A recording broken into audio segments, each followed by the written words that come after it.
వందనాలు.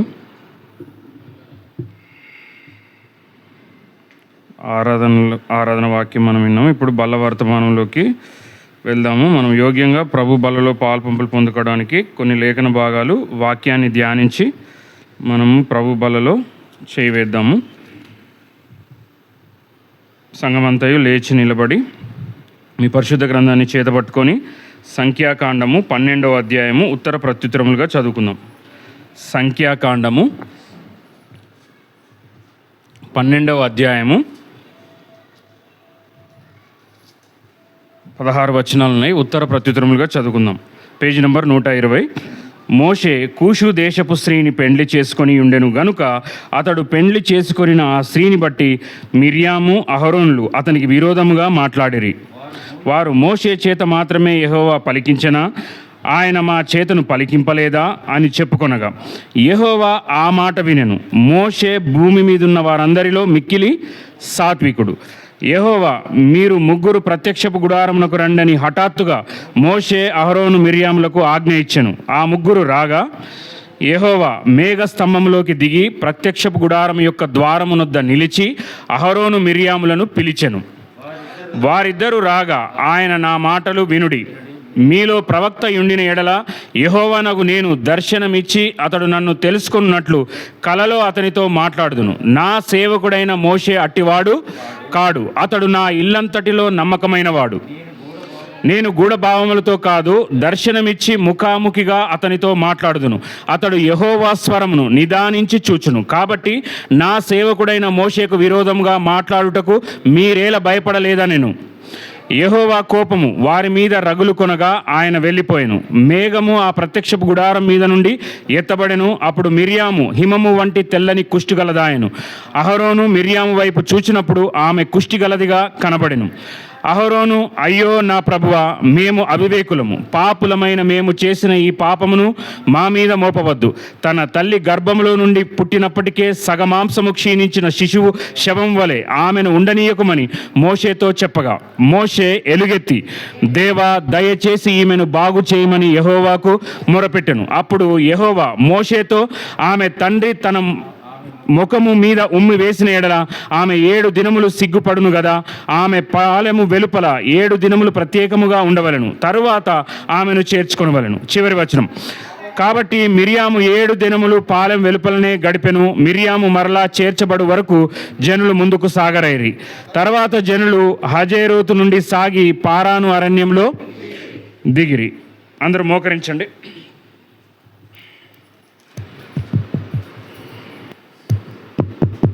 మహాపరిశుద్ధుడ, ప్రేమగల తండ్రి, కృపగల దేవానికి స్తోత్రం, స్తుతులు. నాయన, నా మాట అగ్ని వంటిది కాదా, బండను బద్దలు చేయి సుత్తి వంటిది కాదన్నావు. దేవుని వాక్యము సజీవమై బలము గలదై రెండంచుల ఎటువంటి ఖడ్గము కంటెను వాడిగా ఉండి ప్రాణ ఆత్మ మూలుగును విభజించినంత వరకు దూరుచు హృదయం యొక్క తలంపులను ఆలోచనలను శోధిస్తున్నావు. అయ్యా ప్రభా, ఇప్పటి వరకు ఆరాధన వాక్యం మేము విన్నాం నాయన. అయ్యా మాతో మాట్లాడావు. ఇప్పుడు నాయన మాతో మాట్లాడండి. నీ శిలువ చాటును నన్ను మరుగుపరిచి నీ రక్తంలో నన్ను ప్రోక్షించండి. బలహీనుడిని, బుద్ధిహీనుడను, నిష్ప్రయోజకుడును ప్రభువా, పాపినైనా నన్ను వెతికి రక్షించావు. నీ రక్త ప్రోక్షణలోకి మరొక మారు వస్తున్నాను. నన్ను ప్రోక్షించి అయా నా బలహీనతలో నీ బలాన్ని దయచేసి వాక్య స్వరూపిగా వెలుగుగా మామందరినీ సంధించండి. మా అందరితో మాట్లాడండి. అయా వినగల చెవును, గ్రహించగల మనసు దయచేయండి నాయన. ఆత్మ చెప్పుచున్న మాట చెవి గలవాడు వినుగాక అన్నావు ప్రభా. నాయన, ప్రతి విధమైన అంధకార సంబంధమైన శక్తులని నాయన ఆ వాక్యాన్ని ఆటంకపరిచే ప్రతి దురాత్మల్ని యేసు క్రీస్తు నామములో లయపరిచి ఈ సమయాన్ని మాకు దీవెనకరంగా, ఆశీర్వదకరంగా, మరింత ఆత్మీయంగా, యోగ్యంగా బాలలో పాలు పొందుకునే విధంగా మమ్మల్ని అందరినీ సిద్ధపరుస్తూ, ఆయత్తపరుస్తూ మా అందరితో మాట్లాడుతూ రమ్మని యేసు పరిశుద్ధ నామమున ప్రార్థించి వేడుకొంచున్నాం తండ్రి. ఆమేన్.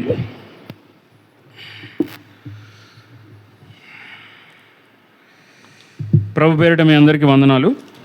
ఇక్కడ మనం ఈ లేఖన భాగాల్లో చూసుకున్న ఎన్ని వచనాలు ఉన్నాయి? ఇవి సంఖ్యాకాండం 12వ అధ్యాయంలో 16 వచనాలు ఉన్నాయి. ఈ 16 వచనాల్లో మనము ఈ ముగ్గురు గురించి చూడాలంటే మనకు మీకా గ్రంథం చూడండి ఒక్కసారి. వీళ్ళు ఏం చేశారో అంటే పరిశుద్ధాత్మదేవుడు లేఖనాల్లో లిఖింపజేసిన మాట. మీకా గ్రంథము 6వ అధ్యాయము 4వ వచనం. 6వ అధ్యాయము 4వ వచనం. చదవాలి గట్టిగా. ఐగుప్తు దేశంలో నుండి నేను మిమ్మును రప్పించి తిని, దాసగృహంలో నుండి మిమ్ముని విమోచించి తిని, మిమ్మును నడిపించుటకై మోషే, అహరోను, మిర్యాములను పంపి తిని. ఎవరెవరిని పంపాడంట? మోషే, అహరోను, మిర్యామును పంపి తిని. సో మనం ఈ బ్రీఫ్గా ఈ అధ్యాయము ధ్యానించే ముందు మోషే యొక్క తండ్రి పేరు తెలుసా? మోషేకి అంటే మనకు నిర్గమకాండము, ఒక్కసారి నిర్గమకాండం తీయండి, ఇక్కడ సందర్భం వచ్చింది కాబట్టి చెప్పాలి. 2వ అధ్యాయం 1వ వచనం. నిర్గమకాండము 2వ అధ్యాయము 1వ వచనం.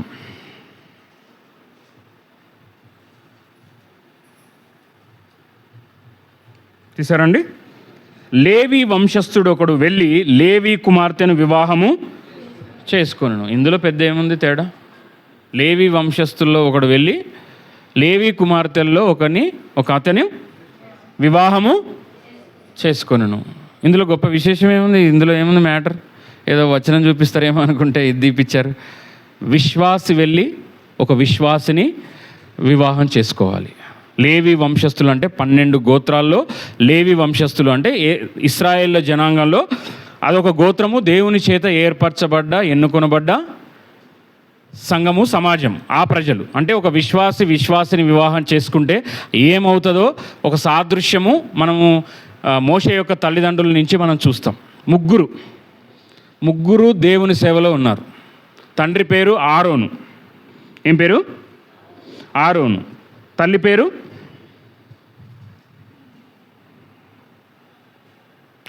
అమ్రాము. తండ్రి పేరు అమ్రాము, తల్లి పేరు యొకబేదు. చూడండి నిర్గమకాండము 6:20.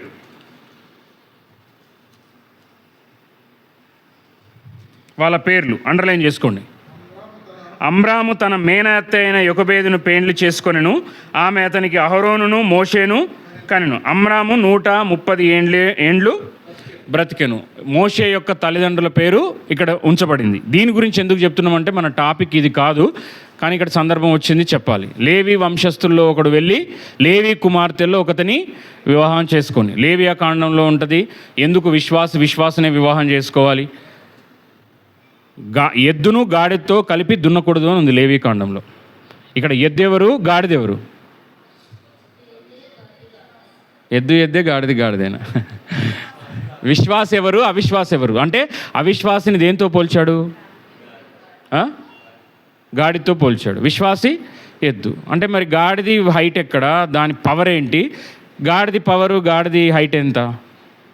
అంటే బండిని అంటే ఆ ఎద్దు ఆ గాడిద రెండు బండి కడితే బ్యాలెన్స్కి వెళ్తుందా? ఇప్పుడు లోక సంబంధులంతా విగ్రహాలని పూజించే పరిస్థితి ఉంది. ఆ విగ్రహాలని పూజించే వ్యక్తుల్ని కానీ అంటే చీకటిని వెంబడించే, చీకటిని పూజించే వారిని వివాహం చేసుకుంటే, ఒక విశ్వాసి చీకటిని, లోకాన్ని ప్రేమించే సాతాను కుమార్తెను పెళ్లి చేసుకున్నాను అనుకో, ఆ మామ ఏమవుతాడు?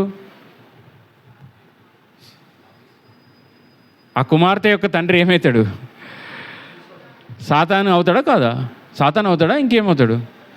అంటే బైబిల్లో ఏముందంటే అవిశ్వాసిని వివాహం చేసుకోవడము కూడదు, తప్పు. విశ్వాసినే వివాహం చేసుకోవాలి. లేవి వంశస్థుడు వెళ్ళి ఎవరిని చేసుకున్నాడు? లేవి కుమార్తెల్లో ఒక వివాహము పరిశుద్ధంగా దేవుని చిత్తంలో, దేవుని సమయంలో వివాహం చేసుకున్నప్పుడు ఒక కుమార్తె, 2 కుమారులు. మొట్టమొదటి వ్యక్తి ఎవరు? ఇంతకుముందు చదివాం కదా 6వ అధ్యాయంలో. ఎవరెవరు ఉన్నారంట అమ్రాముకు? 6:20లో ఏం చదివాను మనం? ఎవరెవరు పుట్టారంట ఆమెకు? కనెను. అంటే ఈ అహరోను మోషేల కంటే ముందు ఇంకెవరున్నారు? మిరియాము అనే కుమార్తె కూడా ఉంది. వీరంతా ఎవరి సంతానం? అమ్రాము యొకబేదు యొక్క సంతానం. చూడాలి ఇటు. మరి మనం అమ్రాము గురించి ఎక్కువగా చదువుకోం, ఎక్కువగా ధ్యానించం. కానీ ఎవరు స్త్రీల గురించి మాట్లాడినా, గుణవతి అయిన స్త్రీ గురించి మాట్లాడినా, ఒక ఆత్మీయురాలు ఆత్మీయంగా కుటుంబాన్ని కట్టుకునే స్త్రీ గురించి మాట్లాడినప్పుడు ప్రాముఖ్యమైన స్త్రీలలో ఈ యొకబేదు ఒకటి. ఎందుకంటే మోషే లాంటి ఒక పవర్ఫుల్ డైనమిక్ నాయకుడిని యేసుక్రీస్తు తర్వాత అంత పవర్ఫుల్గా దేవుని యొక్క పరిచర్య చేసింది, దేవుని కొరకు నమ్మకంగా పరిచర్య చేసింది మోషే. ఒక నిజమైన లీడర్గా, ఒక నిజమైన దైవజనుడుగా సిద్ధపడడానికి కారణం తన తల్లి. ఆమె ప్రార్థన చేసింది. ప్రార్థించే తల్లిదండ్రుల యొక్క ఎఫెక్ట్ ఎలా ఉంటుందో ముగ్గురిని లోకంలోకి వదలలేదు. ఒక ఆమె మొట్టమొదటి ప్రవక్తి తాగాదు. ఆమె ఏం చేసింది? ప్రవక్తి. ఆ ప్రవక్తిగా ఆ మిర్యామును దేవుడు ఏర్పాటు చేసుకున్నాడు. మొట్టమొదటి హై ప్రీస్ట్, ప్రధాన యాజకుడు. బైబిల్లో మొట్టమొదటి ప్రధాన యాజకుడు అహరోను. మోషేకు నేను నోటి మాంద్యం గలవాడిని అంటే నా సహోదరుడు ఉన్నాడు, నా సహోదరుని వాడుకో అంటే ఆయన నీకు నోటిగా ఉంచుతానని చెప్పాడు. అంటే హై ప్రీస్ట్గా ఆయన ఉన్నాడు. మరి మోషే చిన్నవాడు. ఈయన ఏం చేశాడు? ఒక మంచి ఆత్మీయమైన నాయకుడు. బైబిల్లోని మొట్టమొదటి, నేను అంతకుముందు కూడా చెప్పాను, 5 కాండాలు యూదులకు. ఇవేంటంటే చిన్న బారులకైనా కానీ ఆ 5 కాండాలు వారి ధర్మశాస్త్రాన్ని పాటిస్తారు. వారు యేసుక్రీస్తును కానీ మెస్సియాను అంగీకరించి ఆయన నా స్థానంలో మరణించాడని వారికి ముసుగు వేయబడిందంట. వారు ముసుగు తీయబడినప్పుడు దేవుని యొక్క రాకడ వస్తుంది. అందరూ అంతటా మారు మనసు పొందాలని చెప్పి ఆ ఇశ్రాయేలు ప్రజలు ఏం చేస్తారు? ఆ మోషే యొక్క ధర్మశాస్త్రాన్నే ధ్యానిస్తారు, దాన్నే పాటిస్తారు. మొట్టమొదటి 5 కాండాలు ఏంటి? ఆది కాండము, నిర్గమకాండము, లేవి కాండము, సంఖ్యాకాండము, ద్వితీయ ఉపదేశ కాండం. అంటే రెండవసారి మళ్ళీ ఉపదేశించి రివిజన్ చేసిన కాండం. ఈ 5 కాండాలు దైవజనుడైన మోషే రాశాడు. 10 ఆజ్ఞల పలకలు ఎవరిచ్చారు? మోషేకి దేవుడిచ్చాడు. ఇచ్చాడా లేదా? అంటే ఈ లోకంలో అంటే లాస్ అన్నిటికీ, ఇది ఏ దేశంలో ఉన్న న్యాయ చట్టాలకు మూల సూత్రాలు ఆ 10 ఆజ్ఞలే. వాటి నుంచే వివిధంగా వచ్చినాయి. సో ఈ 12వ అధ్యాయంకి వచ్చేసరికి వీళ్ళు ముగ్గురు బాగానే ఉన్నారు. మిర్యాము బాల్యంలో ఉన్నప్పుడు బాగానే ఉంది. సమయస్ఫూర్తితో ఆలోచించి వాళ్ళ అమ్మకే అక్కడ జాబ్ ఇప్పించింది.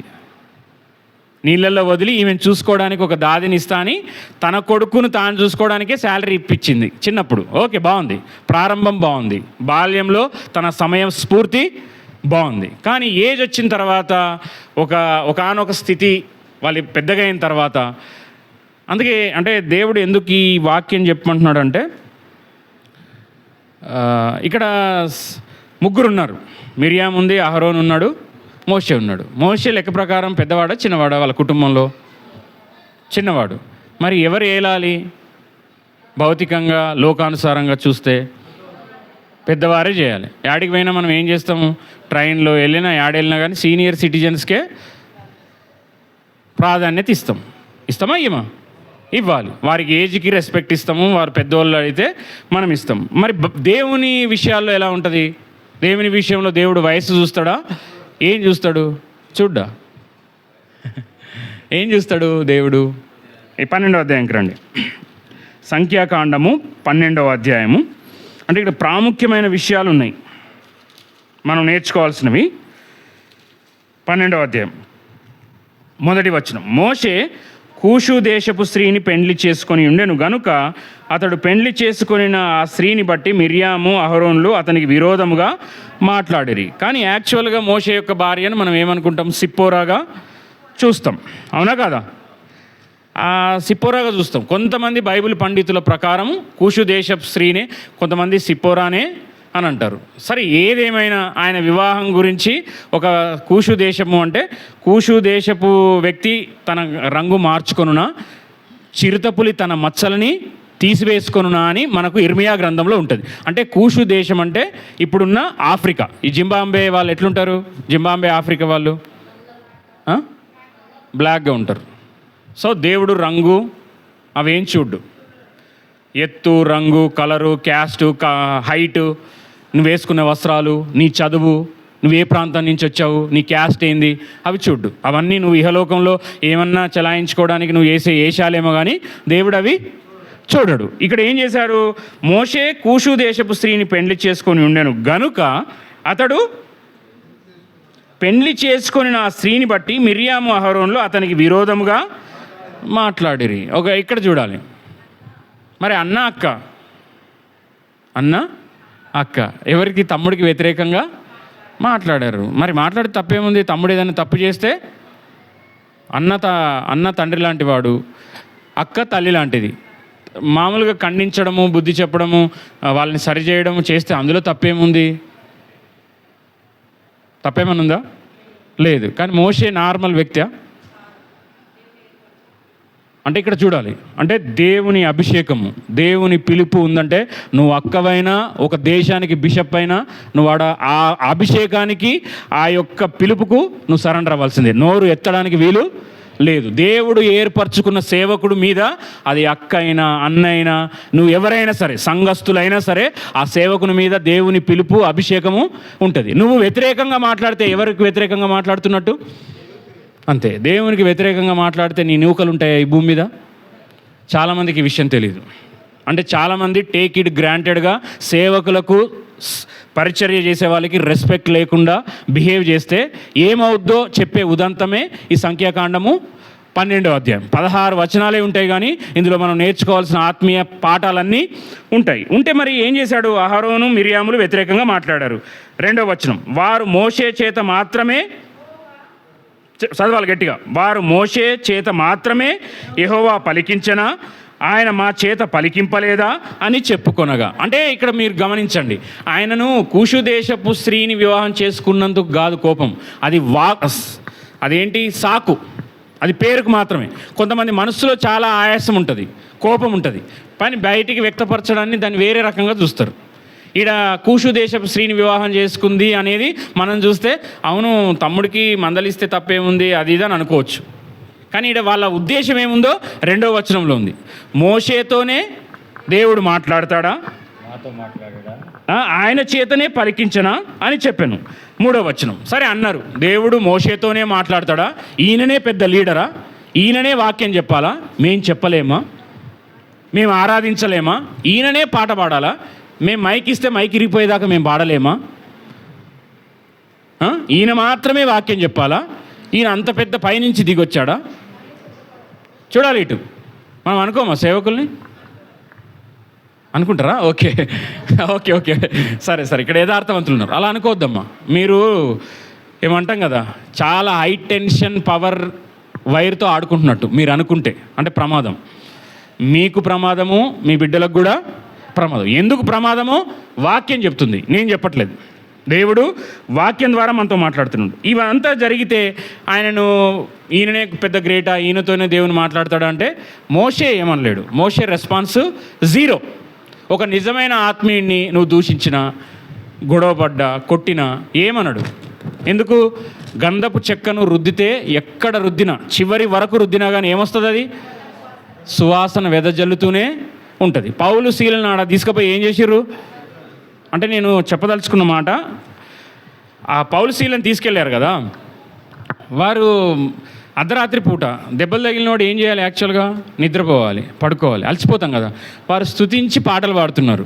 అంటే ఏదైతే చేయాలో అది చేయనందుకు అదొక ఆశ్చర్యం. మొట్టమొదట స్తుతి పాటలు వస్తాయి మనకు, ఎవడన్నా కొడుతుంటే అబ్బా కొట్టు దేవా స్తోత్రం అంటాం మనం, చెప్పడానికి చాలా ఈజీ ఉంటుంది. కానీ ఫిలిప్పీ రాసిన పత్రిక కూడా ఆయన చెరసాల్లో ఉండే రాశాడు, మరలా చెప్పుదును ఆనందించాడు. ఒకడు ఆల్రెడీ చెరసాల్లో ఉండి దెబ్బలు తినుకుంటా, కనీసం కటిక చీకట్లో ఉండి బొండాలు వేసిన వాడు చెప్పడం అంత సులువా?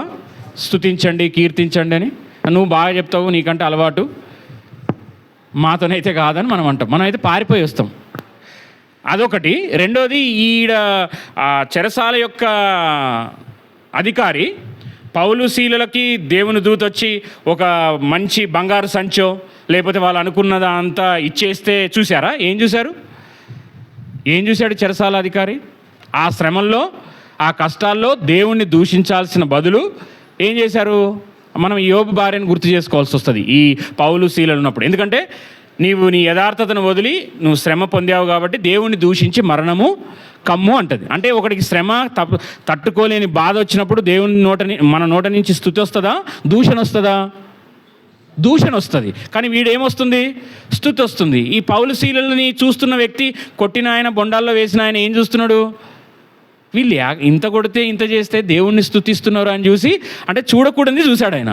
ఇంతవరకు ఆయన జీవితంలో ఎవడన్నా కొడితే తట్టుకోలేక తిడతారు. ఆ సిలువ వేసినప్పుడు దొంగలను కూడా ఆ రోమా ఆ యొక్క రాజ్యంలో వేసిన ఆ సిలువ శ్రమకు బండబూతులు తిడతారంట, పిచ్చోళ్ళలాగా ప్రవర్తిస్తారట, ఆ మంటకి, ఆ పెయిన్కి, ఆ నొప్పికి.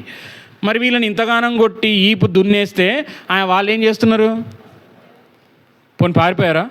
కానీ ఒక మాట ఉంటుంది, ఏ హాని చేసుకోకు. ఒక నిజమైన ఆనందము, ఆదరణ, వాడు నలిగిపోయినా సరే నువ్వు ఏమి చేసుకోకని అనగలడం అంత ఈజీయా?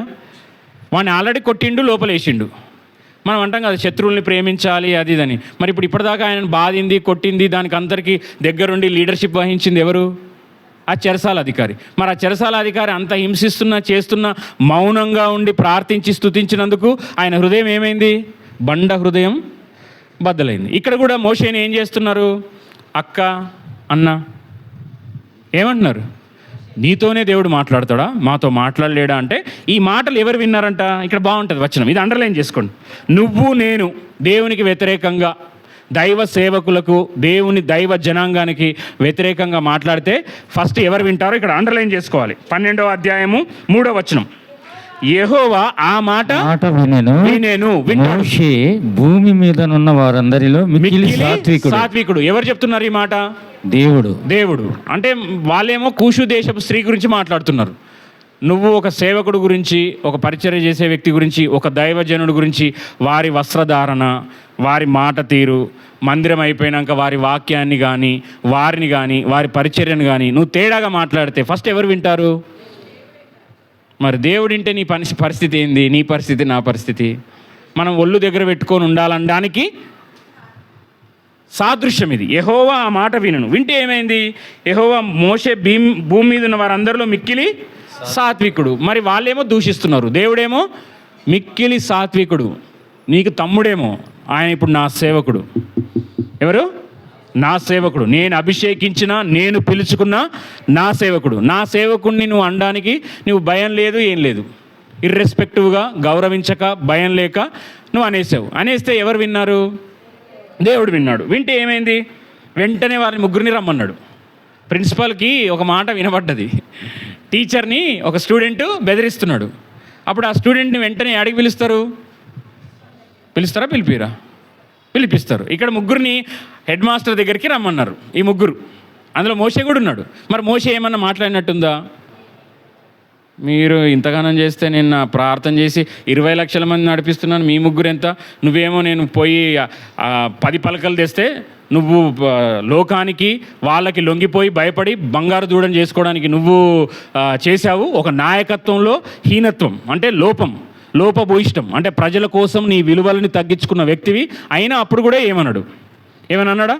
అన్న అసమర్థుడైనా ఏమనలేడు. ఎందుకు? ఒక నిజమైన సాత్వికుడు, ఆత్మీయుడు ప్రతి పరిస్థితిని దేవునికి అప్పగిస్తాడు. అంటే మన దగ్గర ఎదురు తిరిగే వాళ్ళు, మనల్ని కామెంట్ చేసేవాళ్ళు, పరిచర్య లోపల మనల్ని కిందికి లాగే పీతలు కూడా ఉంటాయి. మోషే జీవితంలో కూడా సొంత ఇంటి వారి నుంచే స్టార్ట్ అయింది. అందుకే యేసుక్రీస్తు కూడా అన్నాడు కదా, చూడండి ఆ మాట, మత్తయి సువార్త 10వ అధ్యాయము 36వ వచనం. మత్తయి సువార్త 10:36.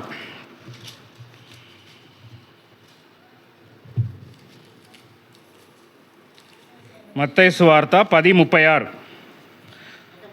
ఒక మనుషుని ఇంటివారే అతనికి శత్రువులు ఎక్కడో ఉండరు. నవ్వుతున్నారేంది? ఇంట్లోనే ఉన్నారా? అంటే మనం మార్చుకుంటాం శత్రువులుగా వారు మనం మార్చుకుంటాం. వారు దేవుని వాక్యానికి, దేవునికి భయపడలేరు అనుకో, ఆటోమేటిక్గా వాళ్ళకి ఫ్రెండ్షిప్ ఎవరితో ఉంటుంది?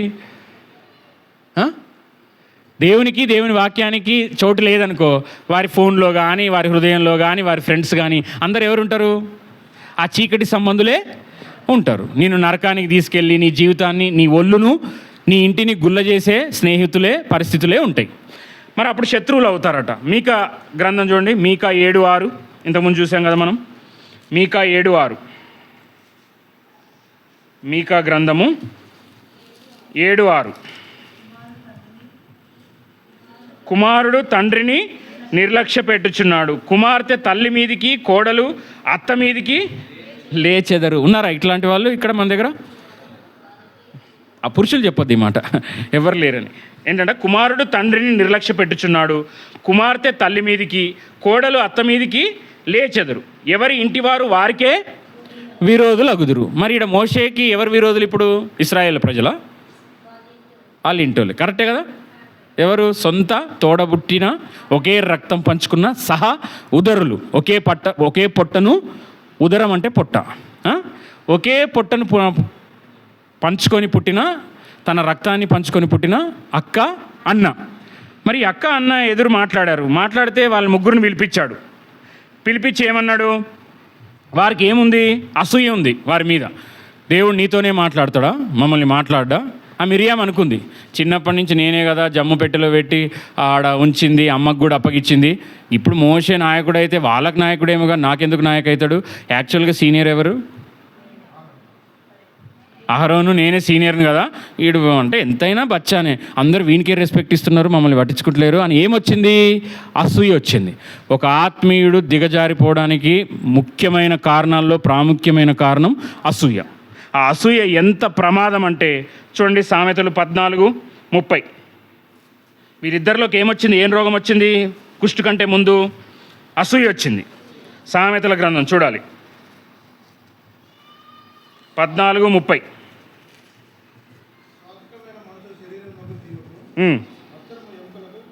మత్సరం ఎముకలకు కుళ్ళంట. సాత్వికము మోషే ఏమో మిక్కిలి సాత్వికుడు, అదేంటంట శరీరానికి జీవం అంట. మనస్సుకు సాత్వికమైన మనస్సు శరీరమునకు జీవము, మత్సరము ఎముకలకు కుళ్ళు. ఆ మత్సరం ఏడుంటుందంట? అబ్బా, వాళ్ళు ఎవరైనా బాగుపడితే, వాళ్ళు ఏదైనా కొత్త డ్రెస్ వేసుకుంటే, కొత్త కారు కొనుక్కుంటే, వారు ఒక గృహాన్ని కొనుక్కుంటే, వారికి ఒక జాబ్ వస్తే, వాళ్ళ పిల్లలు పరీక్షల్లో పాస్ అయితే, మనకు లేనిది ఎవరికైనా ఉంటే మనకేమొస్తుంది? అబ్బా దేవునికి స్తోత్రం, నీకు ఇచ్చాడంటే నాకు కూడా ఇస్తాడు అనే హృదయపూర్వకంగా కంగ్రాట్స్ అని చెప్తామా? వీడికి కూడా వచ్చేసింది, వీళ్ళు ఎప్పుడు చూసినా బయటనే తిరుగుతారు, వీళ్ళ పిల్లలు కూడా పాస్ అయిపోయారా అని ఏడనుకుంటాం మనము? ఎక్కడనుకుంటాం? థ్యాంక్స్ అని బయట చెప్తాము, ఎక్కడనుకుంటాం? మనసులో. దేవుడు ఏం చూస్తాడు? చెయ్యిని చూస్తాడా, లోపల ఉన్నది చూస్తాడా? మనుష్యుడు పై రూపాన్ని లక్ష్య పెడతాడు కానీ హృదయాన్ని చూస్తాడు. నువ్వు అనుకున్న వెంటనే నీకు లోపల ఏమొచ్చినట్టు? ఇప్పుడు ఏమున్నట్టు? ప్రేమ ఉన్నట్ట, సహోదర ప్రేమ ఉన్నట్ట, ఏమున్నట్టు? అందుకే ఉంది సామెతల్లో, వాడు భోజనం పెట్టి భోజనం అన్నీ తిను అంటాడంట, వాటి అన్నీ లెక్క చూసుకుంటాడంట. వీనికి అన్ని పీసులు పోయినాయి, వీనికే పచ్చడంతా వీడే తినేస్తున్నాడు అని లెక్కలు వేసుకుంటారంట. నేను చెప్పిన మాట కాదు ఇది, సామెతల్లో ఉంది. వాడు భోజనం పెడతాడంట, కానీ నువ్వు వెళ్ళకు. అందుకే అంటాడు కదా, ప్రేమగల చోట ఆకుకూరల భోజనం తిను కానీ పగవాని ఇంట కొవ్విన ఎద్దు మాంసం తినొద్దు అని ఉంది బైబిల్లో. అంటే వాడు పౌష్టికాహారం తిను అంటాడంట. తినరా అని సంగతి చెప్తా. ఇప్పుడు తింటున్నావు కదా, ఎప్పుడన్నా పార్టీ అడిగితే ఇవ్వకపోతే నీ పాటలు ఊడిపోయేదాకా కొడతా అన్నట్టు మనసులో అనుకుంటాడంట వాడు. అంటే ఏదో చెడు ఉద్దేశంతో వాడు ఇస్తాడు. అదే పేదవాళ్ళు ప్రేమగా ఇచ్చేవాళ్ళు ఏముంటుంది? ప్రేమ ఉంటుంది. ఆకుకూరల భోజనమైన అందులో ప్రేమ ఉంటుంది, తింటే ఒంట్లో ఆరోగ్యం ఉంటుంది. నువ్వు పగుని చోట, దేవుని చిత్తము లేని చోట భోజనం చేసినా, ఆ మీటింగ్కో ఆ పరిస్థితికో అటెండ్ అయినా నీ మనస్సు బాగుండదు. చాలామంది వివాహాలకు వీటికి వెళ్ళి గొడవలు పట్టుకొని వస్తారు. ఏం సాధించారంటే అక్కడ ఉన్న చీకట్లు వేసుకొని వస్తారు. మీరు ఎందుకు పంచుకోవడం? అవి మాకు కూడా ఇస్తే మా ఇంట్లో కొన్ని తక్కువైనాయి, మేమేం చేయాలి? మేము కొట్టుకోవాలి కదా. ఆ ఫంక్షన్కి పోయి వచ్చి ఏం చేయాలి? ఇంటికి పోయి వచ్చి ఫంక్షన్కి పోయి మనం ఏం చేయాలి? నీ సమాధానాన్ని పంచి రావాలి, అక్కడున్న సమాధానాన్ని తెచ్చుకోవాలి. మనం ఏం తెచ్చుకుంటాము? అన్నీ అటెండ్ అవుతారు, మళ్ళీ అన్ని ఫోటోలలో కనబడాలి. పోనీ ఇంటికాడ ఇప్పుడు ఇంతకుముందు ఉంది కదా, నీటి మంతుని గుడారంలో రక్షణ సంగీత సునాదములు వినపడాలి. మరి నీ ఇంట్లో ఏమి వినపడతాయి? తలుపులు పెట్టుకొని సౌండ్ గట్టిగా పెట్టి ఏమి వినపడతాయి? చెప్పాలి. ఇక్కడ జ్ఞానవంతురాలైన స్త్రీలు పురుషులు ఉన్నారు, ఏమి వినపడతాయి? ఆత్మీయుల ఇంట్లో వినబడాల్సింది ఏంటి? స్తుతి కీర్తనలు, సునాదములు, రక్షణ సంగీత సునాదములు వినబడాలి. మరి ఏమి వినబడుతున్నాయి? గిన్నెల సౌండ్లు, దబరా గిన్నె అంటారు కదా, ఆ సౌండ్లు వినబడితే వచ్చేటోడు వస్తాడా? వద్దులే, ఇప్పుడు మనం రాంగ్ టైంలో వెళ్తున్నాము, ఈ టైం పోతే ఆ బిందులేవో మన మీద పడతాయని అనుకుంటాం. ఇక్కడ వీళ్ళు కూడా ఏం చేశారు? ఆయనను దూషించారు. దూషిస్తే వాళ్ళ ముగ్గురిని ఏమన్నాడు? అసూయ వాళ్ళ లోపలికి రాగానే ఆయన మిక్కిలి సాత్వికుడు అని ఎవరు సాక్ష్యం ఇచ్చారు? ఇక్కడ చూడాలి, నేను ఆ రిఫరెన్స్లోకి వెళ్ళను కానీ యేసు ప్రభుని భోజనానికి పిలిచారు. మార్తా, మరియా, యేసు ప్రేమించుచున్న లాజరు. భోజనానికి పిలిచినప్పుడు నువ్వేం చేయాలి? భోజనానికి పిలిచినప్పుడు ఏం చేయాలి? వాళ్ళు రాకముందే అన్నీ సిద్ధపరచుకొని ఉండడం వారిని గౌరవించినట్టు. వారు వచ్చినప్పుడే నువ్వు కట్ చేసి మందిరానికి స్తుతి కూడికి రాగానే ఆయన ముందే ఉల్లిగడ్డలు కట్ చేసి ఆయన ముందే అన్నీ కట్ చేస్తే నువ్వు ఆ వచ్చిన వ్యక్తికి నువ్వు గౌరవిస్తున్నట్ట. అంటే మేము ఇప్పుడే స్టార్ట్ చేస్తున్నాం, మీరు ఎట్లా లేట్గా వస్తారు కదా, ఇప్పుడు స్టార్ట్ చేసుకుంటాం, మీరు వాక్యము మీరు ప్రార్థన చేసుకోండి. ఇప్పుడు పెట్టింది మా ఇంట్లో కదా, మేము ఇంట్లో పని చేసుకొని హడావిడిగా ఉంటాం, మాకు అవసరం లేదు వాక్యం. ఎందుకంటే మేము విని వాక్యము గిన్నె నిండి పొంగి పొర్లిపోతుంది. మాకు మీరు చెప్పాల్సిన పని ఏముంది? మేము ఏం చేసుకోవాలి? కట్ చేసుకోవాలి. మాకు వాక్యం వద్దు. ఒక నిజంగా స్తుతి కూడిక కానీ ఏదైనా ఫంక్షన్ పెట్టి వాక్యం చెప్పేటప్పుడు పలానా 7 o'clock వాక్యం అంటే ముందే అంతా సిద్ధపరిచి నువ్వు కూర్చోవాలి. నువ్వు అక్కడ కూర్చోవాలి, వేరే వాళ్ళకి అప్పగించాలి అరేంజ్మెంట్స్ కానీ రమ్మండం కానీ. కానీ చాలామంది మనం చూస్తామా, వాళ్ళు కనపడరు. వీళ్ళు సాక్ష్యం చెప్పమంటే ఆమె లోపల నుంచి వస్తుంది, సాక్ష్యం చెప్పేసి దేవుడు మమ్మల్ని బహుగా దీవించాడు అని మళ్ళీ లోపలికి పోతుంది, ఈయన కూడా లోపలికి పోతాడు. మరి ఆయన స్తుతి కూడికి ఎవరికి, అక్కడ ఆదరణ మాటలు హెచ్చరిక మాటలు ఎవరికి చెప్పాలి? ఎవరి కోసం మనం కూడుకున్నాం అక్కడ ఆ గృహంలో ఆ ప్లేస్లో చెప్పాలి. మరి ఆ కుటుంబంలో ఉన్న వ్యక్తులు ఉండాలా వద్దా? మరి ఉంటామా మనం? మీ మనస్సాక్షికి తెలుసు, మీ ఇంట్లో గృహ కూడికలు అయినాయి కదా, మీరు అక్కడే ఉండి వాక్యం ఆశాంతం ఆ వాక్యం విన్నారా? ఆ దైవ సేవకుడు ఏం చెప్తున్నాడో ఏంటో విని ఆ ప్రార్థన అయ్యేంత వరకు అన్ని పనులు ముగించుకొని కూర్చోవాలి. అలా సిద్ధపడితే మనం వారికి ఏమి ఇచ్చినట్టు? ఆ పిలిచిన వారిని గౌరవించినట్టు. మీరు ఉండండి నేను అన్ని ఇప్పుడే సిద్ధపరుస్తా అంటే గౌరవించినట్టు అది అంతేనా? ఇప్పుడు సీఎంనో ఎవరినో కలవడానికి అనుకో, మనం అంతా సిద్ధపడి 1 గంట ముందు పోతామా పోమా? ఆఫ్టర్ ఆల్ ఫ్లైట్ పట్టుకోవడానికి మనం ఎంత పోవాలి? 1.5 గంటల ముందు పోవాలి. మరి నువ్వు సేవకుల్ని కానీ ఎవరైనా పిలిచినప్పుడు నువ్వేం చేయాలి? నువ్వు ఆ వ్యక్తిని గౌరవించినవా అని తెలపడానికి సాదృశ్యం ఏంటి?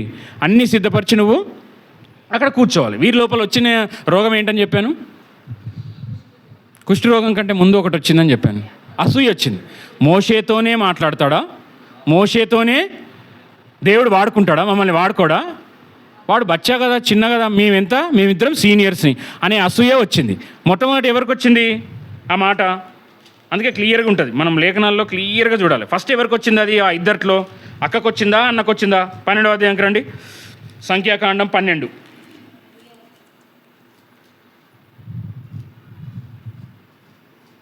12వ అధ్యాయం 1వ వచనం. మోషే కూషు దేశపు స్త్రీని పెండ్లి చేసుకొని ఉండెను గనుక అతడు పెండ్లి చేసుకున్న ఆ స్త్రీని బట్టి మిర్యాము అహరోనులు అతనికి విరోధముగా మాట్లాడారు. ఫస్ట్ ఎవరు మాట్లాడారు?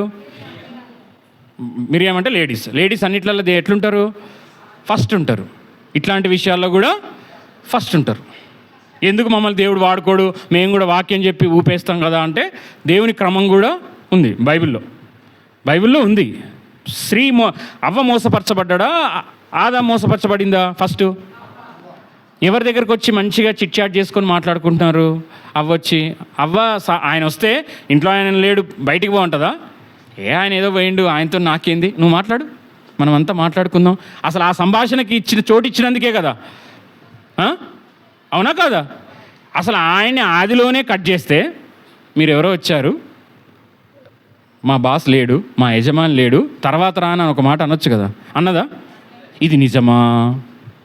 అవి అని చెప్పి మనతో డీల్ పెట్టుకుంది.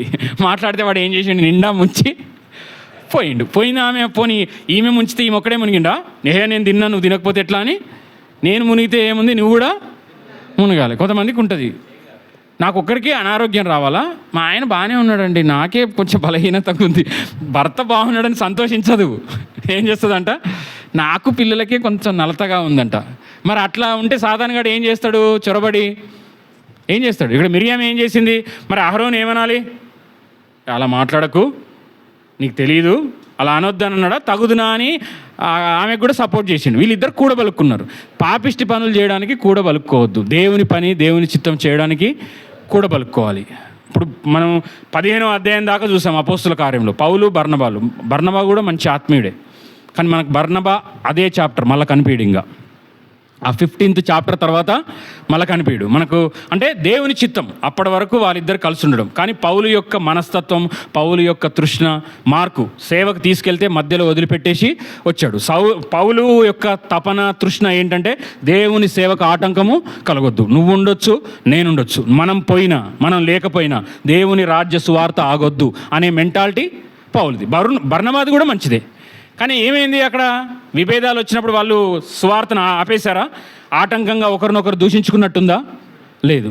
ఈయన వేరే జత పనివాడైన శీలను తీసుకొని వెళ్ళాడు. దేనికి? ఎక్కడ పోతే అక్కడ చాప తోలు తీసినట్టు తీస్తారు. పూల బొకేలు ఇవ్వరు, రండి వాక్యం చెప్పండి అని అన్నారు. వాక్యం చెప్పినాక కొడతారు, వచ్చే ముందు కూడా కొట్టేయిన తర్వాత చెప్పించుకుంటారు. యాడికి పోయినా కానీ పౌలుకు వాళ్ళకున్న ప్రివిలేజ్ ఏంటి? దెబ్బలు, చెరసాల, హింసలు. ఈడ దైవజనుడు నాయకుడు మాట్లాడాడు, వాళ్ళ ముగ్గురిని పిలిచాడు. ఇంక మనం ల్యాగ్ చేయకుండా ముందుకెళ్దాము. పిలిచిన తర్వాత ఏమన్నాడు? 5వ వచనం, వారి ముగ్గురిని పిలిచాడు. 12:5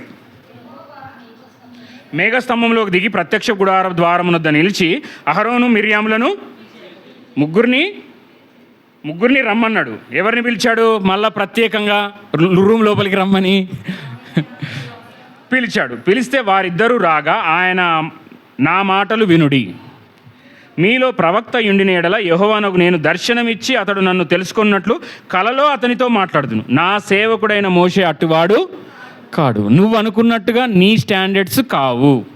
నీ స్టాండర్డ్ ఏదైనా ఉంది అంటే నేను దర్శనం ఇచ్చి కలలో, కానీ ఆయన దర్శనాలతో కళలతో మాట్లాడాల్సిన అవసరము లేదు. మీ ఆత్మీయ స్థితి కంటే ఆ మోషే యొక్క ఆత్మీయ స్థితి మెరుగు అని దేవుడే చెప్తున్నట్ట కాదా? మళ్ళీ ఏమంటున్నాడు? అతడు నా ఇల్లంతటిలో నమ్మకమైన వాడు. దేవుని సేవ చేయాలన్నా, దేవుని యొక్క రాజ్య సువార్తలో నువ్వు అడుగు పెట్టాలన్నా, ఏలు పెట్టాలన్నా, నువ్వు దేవుని ప్రేమించబడ్డం కాదు, దేవుడు నిన్ను నమ్మాలి. నిన్ను నమ్మితేనే దేవుడు నీకు ఒక బాధ్యత అప్పగిస్తాడు. కానీ నువ్వు చాలా గమనించు, నిన్ను ప్రేమిస్తున్న వాళ్ళు అనొచ్చు, నీ భర్తకు నువ్వు చెప్పగలవా? నీ భార్యకు నువ్వు చెప్పగలవా? నువ్వంటే నాకు చాలా ఇష్టము అని అనగలుగుతావేమో, కానీ నువ్వంటే నాకు చాలా నమ్మకం, పలానా టైం చెప్పాడు అంటే వస్తాడు, పలానా టైం రాను అంటే రాడు. యథార్థంగా ఏది ఉందో తప్పు చేసినా ఉన్నది ఉన్నట్టుగా నా భార్య ఒప్పుకుంటుంది, నా భర్త ఒప్పుకుంటాడని నీ భార్య, నీ బిడ్డలు, నీ పిల్లలు చెప్పగలరా? నిన్ను నమ్మగలరా? నీ భార్య డబ్బులు ఎక్కడికన్నా పోతే కష్టపడి తెచ్చిన సొమ్మంతా నా భర్త అయితేనే సేఫ్ ప్లేస్ అని నీకు ఇవ్వగలదా? ఎవరన్నా ఇచ్చిన డబ్బులు అయినా సరే. నవ్వుతున్నారు ఎందుకు? భర్త ఇవ్వగలడా? పోని ఈమె అయితే జాగ్రత్త దాచిపెడుతుంది అని ఇవ్వగలడా నమ్మి? అంటే మీ నమ్మకానికి మీరు టెస్ట్ చేసుకోండి, నేను తీర్పరిని కాదు. మీ నమ్మకానికి అంటే మీ నమ్మకం ఎంతుంది అంటే ఓన్లీ నోటి మాటలతో ప్రేమ, దేవుణ్ణి మనం నమ్మాలి. మోషే, అహరోను, మిర్యాము, వీరి ముగ్గురులో నా ఇల్లంతటిలో నమ్మకమైన వాడు ఎవరు? వీళ్ళు ముగ్గురిని ప్రేమిస్తున్నాడు, కానీ దేవుడు అందరినీ ప్రేమిస్తాడు, కానీ అందరినీ నమ్మడు. గుర్తుపెట్టుకోండి, సంఘంలో ఉన్న విశ్వాసులందరినీ ఒక సేవకుడు ప్రేమిస్తాడు, కానీ శ్రమ వచ్చినా, నష్టం వచ్చినా, ఏదొచ్చినా, విలువలు తగ్గక ప్రాణం పోయే పరిస్థితి వచ్చినా వాళ్ళు తీసుకున్న దేవునికి భయపడతారు అనే విశ్వాసులు కొంతమంది ఉంటారు. వారిని దేవుడు నమ్ముతాడు, ఆ సేవకుడు నమ్ముతాడు. నిన్ను నీ సేవకుడు నమ్మగలిగే స్థితిలో నువ్వు ఉన్నావా? నీ ఇంట్లో వాళ్ళు నమ్ముతారా? పలానా బాధ్యత ఇస్తే ఏదైనా సరే 600 అయినా, ఒంట్లో బాగాలేకపోయినా, పరిస్థితులు ఏదైనా, ఆయనకు పని అప్పగించబడింది అంటే అది 100% చేస్తాడు. ఆయన రిమార్క్, ఒక సాకు కానీ, నేను రాలేనని కానీ, బాగాలేదని కానీ మాట వస్తుందా?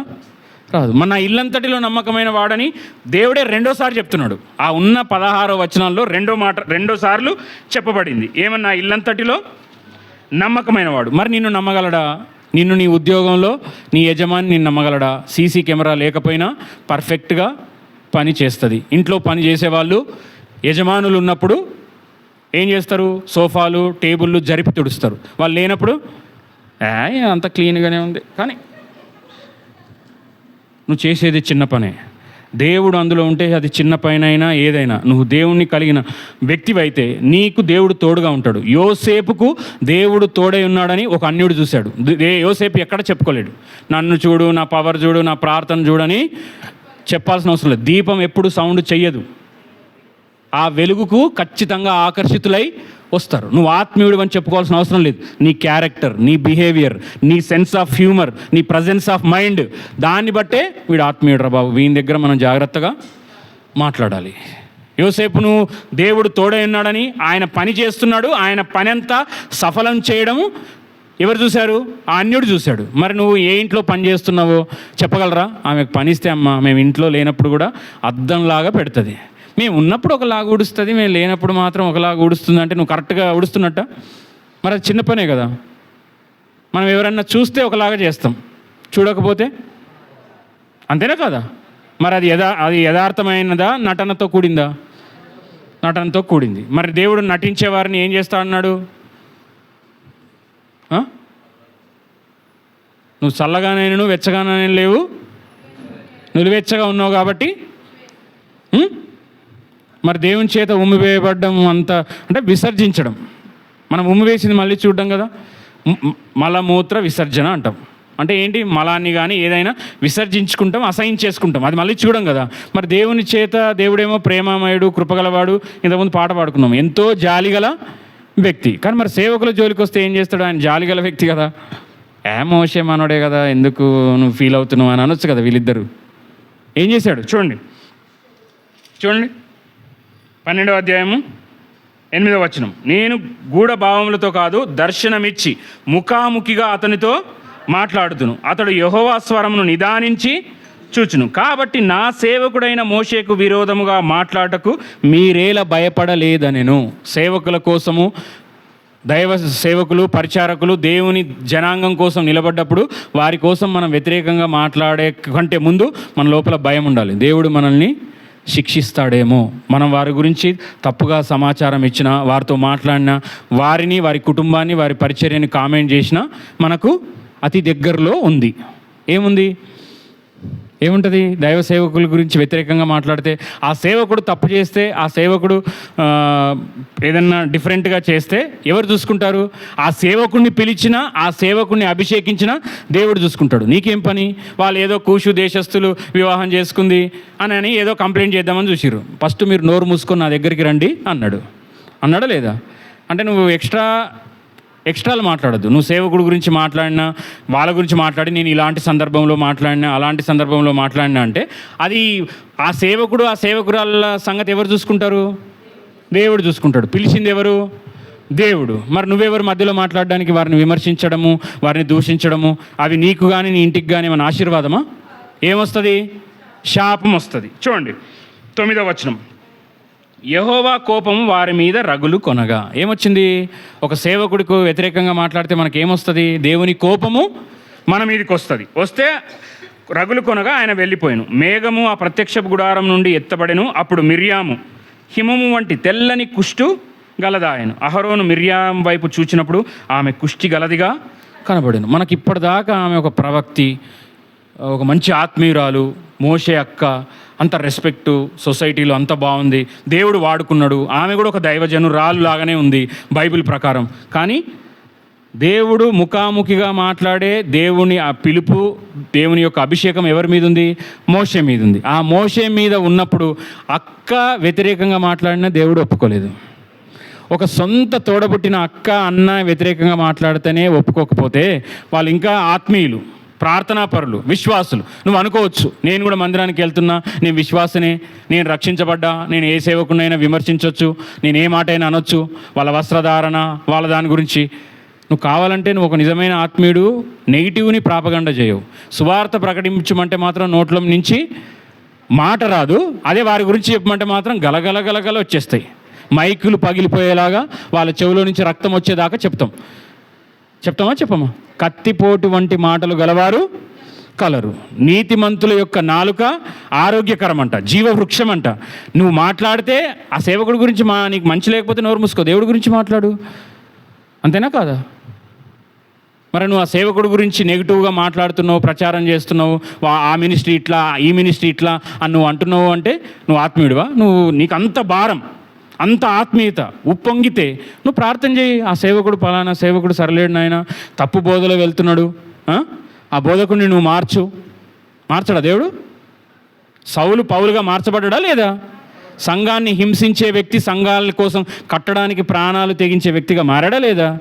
మరి అది ప్రార్థన ద్వారా సాధ్యం అవుతుందా? లేకపోతే వారి గురించి నెగిటివ్స్గా మాట్లాడుకోవడం, ఆ పరిచర్య ఇట్లా, ఆ సేవకుడు ఇట్లా, ఆడ అది లేదు, ఇది లేదు, ఆడ పాటలు ఉన్నాయి, ఈడ పాటలు లేవు, ఈడ ప్రార్థన ఉంది, ప్రార్థన లేదు, ఆ సేవకుడు అది చెప్పడు, ఇది చెప్పడు అని మనం కామెంట్ చేస్తే అది ఎవరు వింటారు? దేవుడు వింటాడు.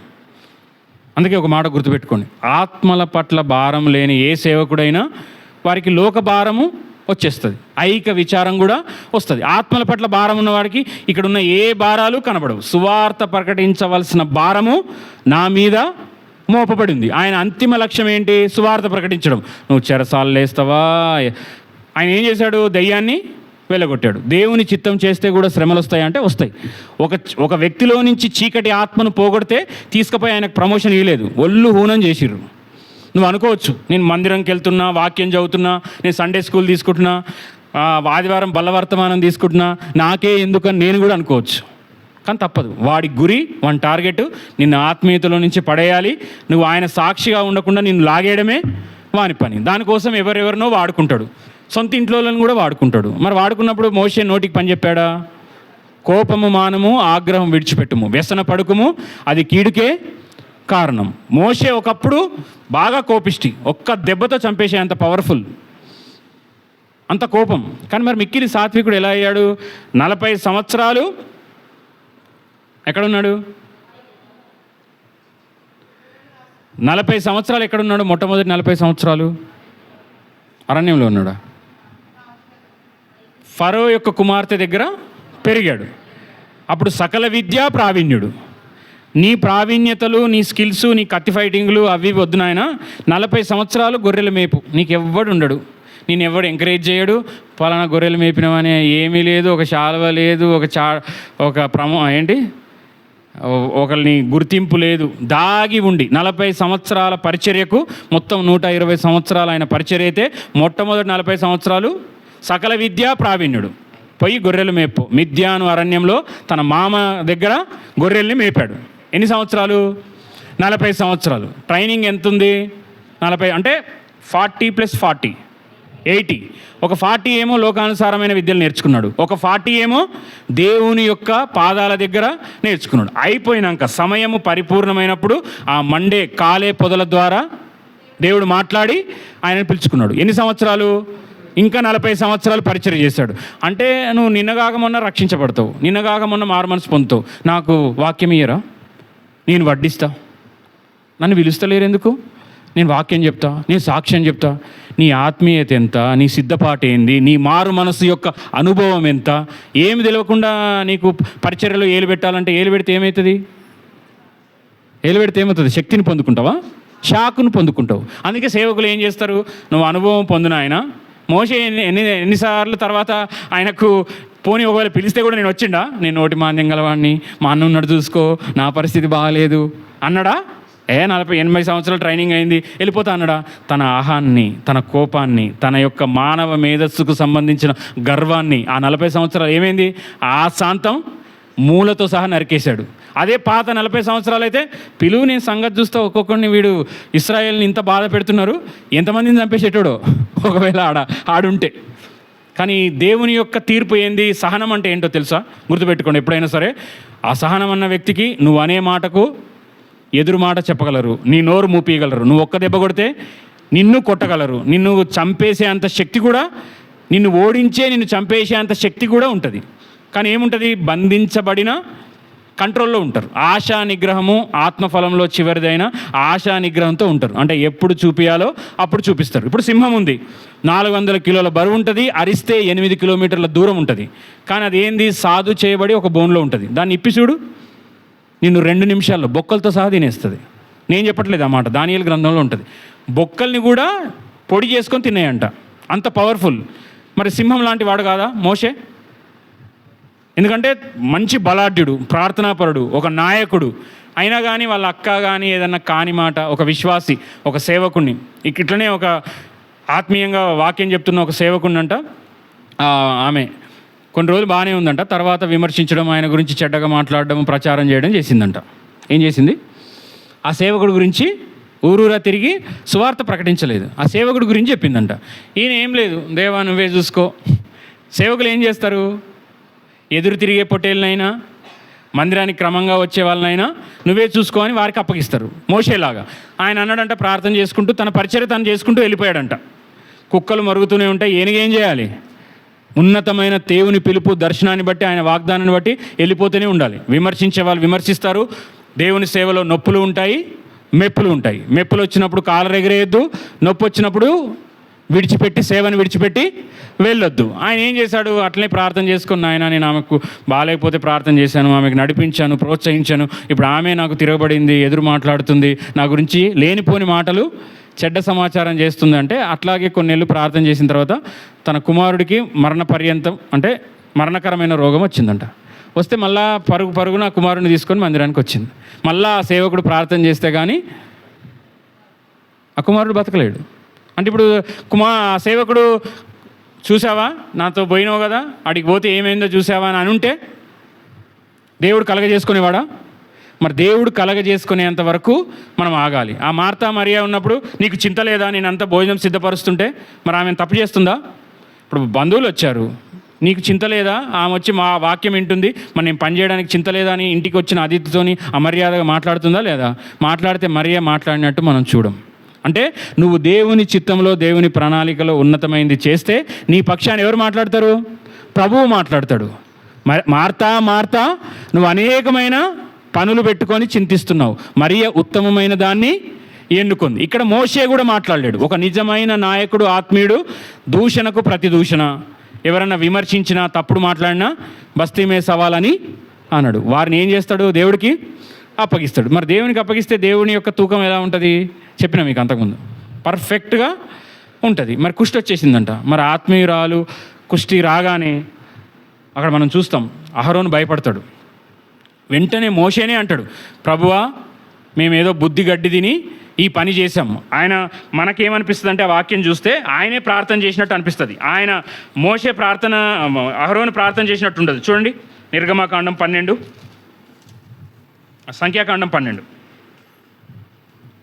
అహరోనికి భయం వేసింది వెంటనే కుష్టు రాగానే. 12వ అధ్యాయము 12వ వచనం, 11 నుంచి. అహరోను, అయ్యో నా ప్రభువా మేము అవివేకులము. దేవుని సన్నిధానంలోకి వచ్చిన తర్వాత మన అవివేకము, మన అసమర్థత, మన అవిధేయత తెలవాలి. కానీ మనం ఏమనుకుంటాడు? ఒక గర్విష్టి, నేనే వివేకిని అనుకుంటాడు. వీళ్ళకి ఏం తెలియంది? పశ్చాత్తాపం ఎందుకు అని అంటున్నానంటే, మేము అవివేకులము, అపాత్రులము, మేము యోగ్యులము కాదు అనే పశ్చాత్తాపం. దేవుని శిక్ష రాగానే ఏమొచ్చింది? మేము అవివేకులము, పాపులమైన మేము చేసిన ఈ పాపమును మా మీద మోపవద్దు. తన తల్లి గర్భంలో నుండి పుట్టినప్పటికే సగమాంసము క్షీణించిన శిశువలే ఆమెను ఉండనీయకుమని మోషేతో చెప్పగా. ఎవరితో చెప్తున్నాడు? అప్పటిదాకా ప్రభువా అని అనలేడు. దేవుడు దెబ్బ కొట్టగానే ఏమంటున్నాడు? మోషేని, నాయకుడిని ప్రభువా అంటున్నాడు. ఇప్పుడు ఇక్కడ ఏమున్నాడు? 13వ వచనం, అప్పుడు మోషే ఎలుగెత్తి, దేవా దయచేసి ఈమెను బాగు చేయమని యెహోవాకు మొరపెట్టెను. అప్పుడు యెహోవా మోషేతో, ఆమె తండ్రి ఆమె ముఖం మీద ఉమ్మి వేసిన ఎడల 7 దినములు సిగ్గుపడును కదా, ఆమె పాలెం వెలుపల 7 దినములు ప్రత్యేకముగా ఉండవలెను, తర్వాత ఆమెను చేర్చుకోవలను. దేవుడు వెంటనే స్వస్థపరచలేడు. ఆమెకు తెలియాలి, నా సేవకుడు జోలికి, నా సేవకుడు గురించి తేడాగా మాట్లాడితే ఈమెకు, ఈమె కుటుంబానికి, ఈయన కుటుంబానికి తెలియాలి దేవుని అభిషేకం యొక్క పవర్ ఏంటో, దేవుని యొక్క పిలుపేంటో. ఆ సేవకులకు పరిచర్య చేసే వారికి వ్యతిరేకంగా మాట్లాడితే వచ్చే కాన్సిక్వెన్సెస్ అంటే పర్యావసానాలు ఎలా ఉంటాయో 7 రోజులు ఆపాడంట. పాలెం వెలుపల ఉండాలంట. మరి వెంటనే స్వస్థపరచలేడు. మనం అనుకోవచ్చు, ఏంది మరి దేవుణ్ణి నేను ఇంతగానము సేవిస్తున్నా, నేను ఒక మాట అంటే ఎందుకు అలా అంటే, దేవుడు ఏదైనా కానీ తీవ్రంగా అహరోను పశ్చాత్తాపడ్డాడు. ఎలా పడ్డాడు చూడండి, మత్తయి సువార్త 5:44. మత్తయి సువార్త 5:44. 5:44.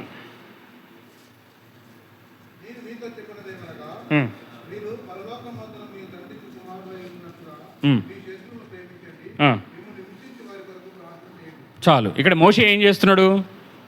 వాళ్ళు మోషే మీద ఏమన్నా పొగడతలు విసిరారా? ఏం చేశారు? నిందను విసిరారు. ఇటు చూడాలి, నన్ను ఏం విసిరారు? ఇంకో ఇది చూడండి, తాళమా, నిందలు విసిరారు. ఈ తాళం దెబ్బ తగులుతుంది కదా. దేవుడు ఏం చేశాడు? కుష్టుని రివర్స్ వేశాడు.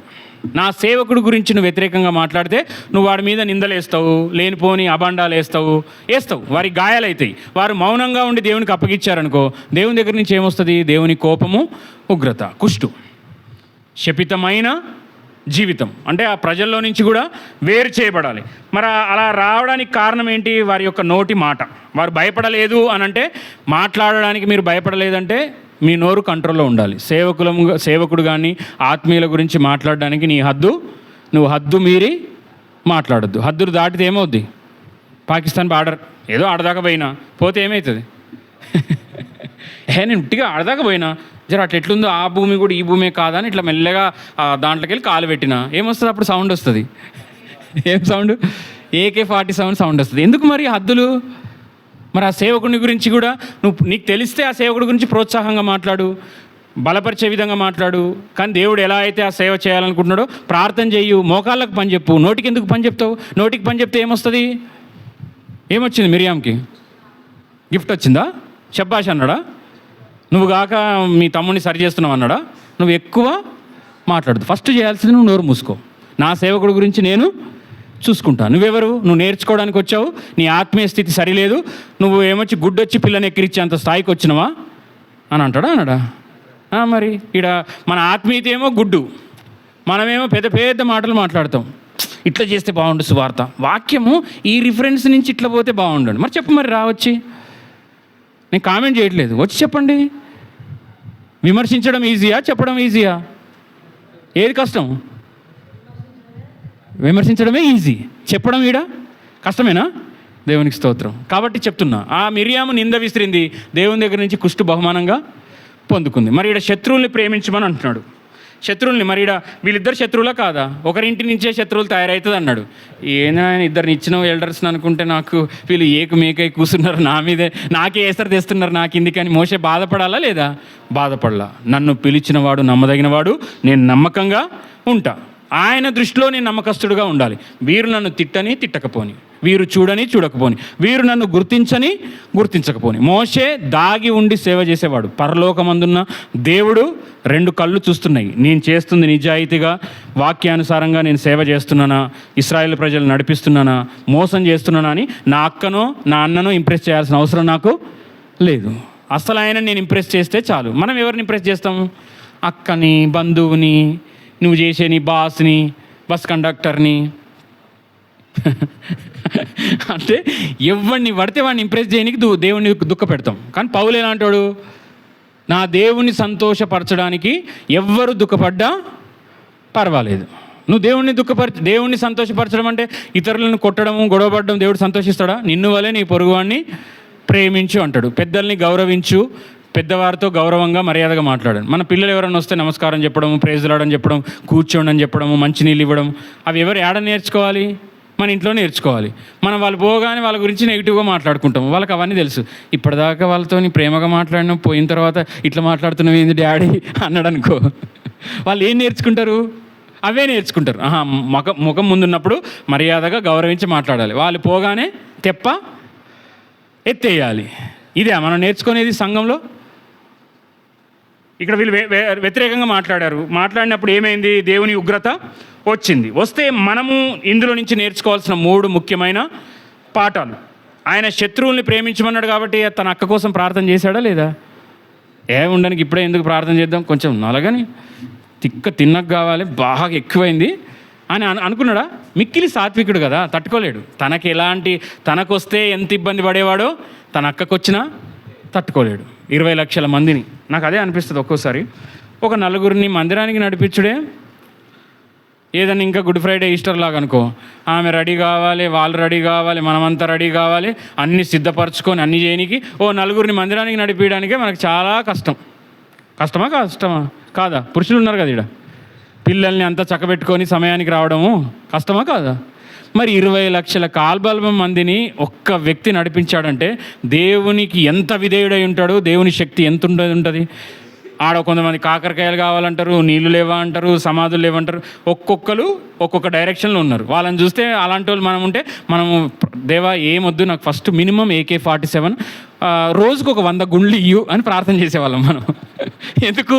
ఎవడెవడైతే ఎక్స్ట్రా మాట్లాడుతున్నాడో వాడిని ఏం చేసేవాళ్ళం. మరి ఆయన ఎంత సాత్వికుడు. నువ్వే లీడర్వా? ఆ మిరియాము అహరోన్లు ఏమో ఉంటే వాళ్ళు వస్తారు, కోరాహు సంతానం వస్తాడు, అభిరామ్ వస్తాడు, దేవుడు నీతోనే మాట్లాడతాడు అని. అప్పుడు కూడా ఏమనలేడు. ఆయన నాయకుడు, దేవుని చేత ఎన్నుకోబడ్డ నాయకుడు. ఈ లోకంలో సెలెక్షన్ చేస్తే సెల్ఫ్ అపాయింటెడ్ నాయకుడు కాదు. సెల్ఫ్ అపాయింటెడ్ నాయకుడు తిట్టగానే నీది వద్దు నాది వద్దు నా పులిపీటి మీదనే డ్రెస్లో వదిలిపెట్టేసి పోతారు, ఈ గొడవ లేదన్న అయితే. కానీ దేవుని ప్రేమించే వ్యక్తి అయితే శ్రమ అయినా, నింద అయినా, విమర్శించేవారున్నా, తిరుగుబాటు చేసేవాళ్ళు ఉన్నా కానీ ఎవరికి భయపడతారు? నన్ను పిలిచినవాడు నమ్మదగినవాడు, నాగటి మీద చెయ్యి వేసి వెనుకకు చూచువాడు నాకు పాత్రుడు కాదు అని. ఇంకొక మాట చూసుకొని మనం ప్రార్థనలోకి వెళ్దాం. 2వ రాజులు 2వ అధ్యాయము చూడాలి. 2వ రాజులు 2వ అధ్యాయం, ఇది సందర్భం కాబట్టి ఈ వచనాలను కూడా మనం చూసుకోవాలి. 2వ రాజులు 2వ అధ్యాయము 23 నుంచి 25వ వచనం వరకు, పేజీ నంబర్ 307.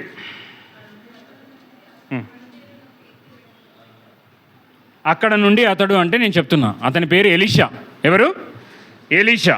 అతడు అంటే ఎలీషా బేతేలునకు ఎక్కి వెళ్ళెను.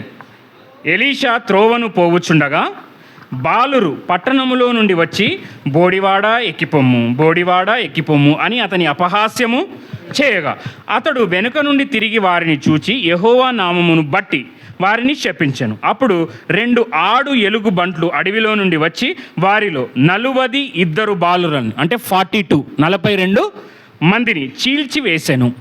ఇక్కడ ఏముంది? ఇది చూడాలి. బేతేలునకు వెళ్తున్నాడంట. ఎవరి శిష్యుడినా? ఏలియాకున్న ఇంకో పేరేంటి? అగ్ని ప్రవక్త. ప్రవక్తల్లో అగ్ని ప్రవక్త అని పిలిచేది ఏలియా. ఆయన శిష్యుడు.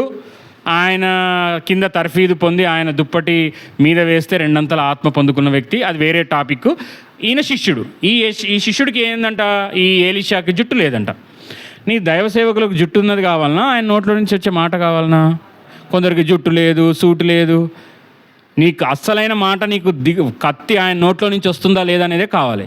నీ హృదయంలో నుంచి ఆయన నోట్లో నుంచి వచ్చే కత్తి నీకు ఆపరేషన్ చేస్తుందా లేదా అనేదే కావాలి.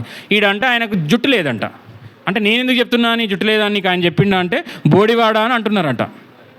బోడివాడ ఎక్కిపొమ్ము. ఉట్టిగా బోడివాడ ఎక్కిపొమ్ము అంటే ఆ ఎలుగుబంట్లు వచ్చి చంపేయాలని ఇక్కడ కూడా అనిపించచ్చు. బేతేలు అనేది అక్కడ ఉన్న సిచ్యువేషను విగ్రహారాధనతో నింపబడింది, చెడు స్నేహాలతో నింపబడింది. తల్లిదండ్రులకు దేవుని యందు భయము లేదు. నువ్వు సేవకుని గౌరవిస్తే నీ బిడ్డలు గౌరవిస్తారు. నువ్వు ఇంటికి వెళ్ళిపోయిన తర్వాత సేవకుడి గురించి మందిరం గురించి తూలనాడి మాట్లాడితే వాళ్ళు గౌరవిస్తారా? ఒక్కసారి మిమ్మల్ని మీరు ప్రశ్నించుకోండి. మీ సేవకుల గురించి, మందిరం గురించి నెగిటివ్గా గృహంలో వెళ్ళి మాట్లాడొచ్చా? మరి ఆ పిల్లలు యవనస్తులు, బాలురు అని ఉంది. బోడివాడ ఎక్కిపొమ్ము అంటే అక్కడ ఉన్న సాదృశ్యం ఏంటంటే, ఏలియా ఏమయ్యాడు? ఎక్కిపోయాడా లేదా పైకి? ఈయనను కూడా ఏమున్నది? ఇక నీవు జాలే చేసింది చాలు, ఎక్కిపొమ్ము అంటే వెళ్ళిపోమని, చచ్చిపోమని, ఇక చాలు, నువ్వు వద్దు మాకని ఎగతాళి అపహాస్యము చేస్తే ఆయన ఏం చేశాడు? యెహోవా నామమును బట్టి తిరిగి మిమ్మల్ని దీవించును గాక అన్నాడా? ఏమన్నాడు? మరి మనకు దైవ సేవకుల దీవెనలు కావాలన్నా, వాళ్ళ యొక్క నిట్టూర్పులు, వాళ్ళ బాధలు, వాళ్ళ కష్టాలు, వారిని ఆయాస పెడితే తద్వారా దేవుడు విని మనకు దేవుడి దగ్గర నుంచి వచ్చే ఉగ్రత కావాలన్నా? ఏది కావాలి మీకు? నాకైతే దేవుని యొక్క దీవెనలు కావాలి. మీకేం కావాలి? చెప్తలేరేంది గట్టిగా? దేవుని యొక్క దీవెనలు కావాలంటే దేవుని సేవ చేసే వాళ్ళ గురించి నెగిటివ్గా మాట్లాడడం, అపహాస్యము చేయొద్దు. మరి దీనికి ఎంత సీక్వెన్స్! దేవుడు వెంటనే ఏం చేశాడు? శపించగానే అడవిలో నుంచి 2 ఆడు ఎలుగుబంట్లు అంట వచ్చి ఎంతమందిని చంపేసినాయి? 42 మంది. మనకు అనుకోవచ్చు 42 ఆత్మలు. దేవుడు తన కాన్సిక్వెన్స్ని తీసుకొచ్చినప్పుడు చూడడు. కోవిడ్లో ఎంతోమంది గాయకులు, సినీ ఫీల్డ్ ఉన్న వాళ్ళు, సేవకులు పోయారా లేదా? కొందరు ప్రభువునందు దేవుడి దగ్గరికి వెళ్ళారు, పరిచర్య చేసి నిక్కచ్చిగా దేవుడు చెప్పింది చేసినట్టు. కొందరు అలాగే టైంపాస్ చేస్తూ ఉన్నదాంతో ఉందాంలే అనుకున్న వారిని ఏం చేశాడు దేవుడు? ఆటంకంగా ఉన్నవారిని అందరినీ ఏం చేశాడు? తీసుకున్నాడా లేదా? కొంతమంది నరకానికి వెళ్ళిపోయారు. అంటే మన ఆత్మీయ వారి ఇశ్రాయేలు యొక్క ప్రయాణం 7 రోజులు ఆగిపోయిందంట. ఎవరి చేత ఆగిపోయింది? ఆమె కుష్ఠరోగం వచ్చింది. కుష్ఠరోగం వస్తే పాలెం వెలుపలనే ఉండాలి కాబట్టి కలిసి వెళ్ళొద్దు. అంటే నేను దేవునికి వ్యతిరేకంగా జీవిస్తే మన ఆత్మీయ ప్రయాణం కూడా ఏమవుద్ది? ఆగిపోద్ది. నీ సంఘం అభివృద్ధి చెందకపోవడానికి కారణం నువ్వే కావచ్చు. నీ కుటుంబం అభివృద్ధి చెందకపోవడం కారణం నువ్వు కావచ్చు. ఎందుకంటే నువ్వు మంచి మాటలు మాట్లాడవు. సేవకుడి గురించి కానీ, సేవ గురించి కానీ నువ్వు మంచి మాటలు మాట్లాడవు. ఆ ఆకాని యొక్క పాపం వల్ల ఎంత ప్రయాణం ఆపబడ్డదా లేదా? ఆపబడ్డది. ఇక్కడ ఈమె తన తమ్ముడి మీద అసూయ చెందడం వల్ల 7 రోజులు ఇశ్రాయేల్ ప్రయాణం ఆగిపోయింది. మరి నీ ఆత్మీయత, నీ యొక్క సేవ, దేవుని యొక్క సేవా కుటుంబం ఆగిపోవడానికి కారణం నువ్వు అవ్వద్దు. అందుకే మనం ఎలా ఉండాలంట? యాకోబు పత్రిక 3:10 3 రిఫరెన్స్లు చూసుకొని మనం ప్రార్థనలోకి వెళ్దాం. యాకోబు 3:10 త్వరగా తీయాలి. యాకోబు రాసిన పత్రిక 3వ అధ్యాయము 10వ వచనం.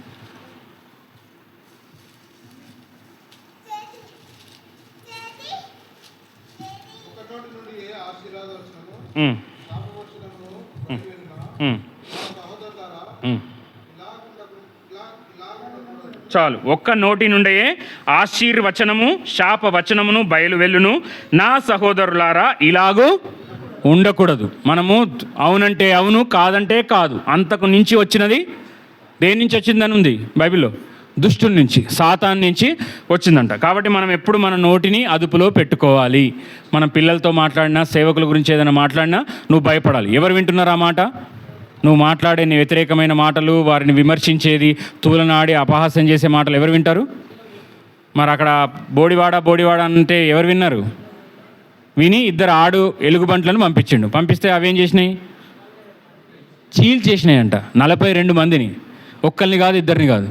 మరి దేవుని యొక్క సేవకులతో, దైవ జనముతో ఆటలాడితే పరిస్థితి చాలా తీవ్రంగా ఉంటాయి. నువ్వు అనుకోవచ్చు, చాలా రోజుల నుంచి నాకు ఆరోగ్యం బాగోవట్లేదంటే నువ్వు ఎంతమందిని తిట్టున్నావో, ఎంతమందిని విమర్శించినవో నువ్వు సమాధాన పడాలి. దేవుని దగ్గర పశ్చాత్తాపడితే కానీ నీకు ఆరోగ్యము రాదు. నీ కుటుంబంలో కానీ ఆర్థిక ఇబ్బందులు, అనారోగ్య సమస్యలకు ఎంతమంది మీద ఆయాసం పెట్టి వారి లోపల మనసులో ఎన్ని తిట్టుకుని ఉన్నావో అవన్నీ ఎవరు చూశారు?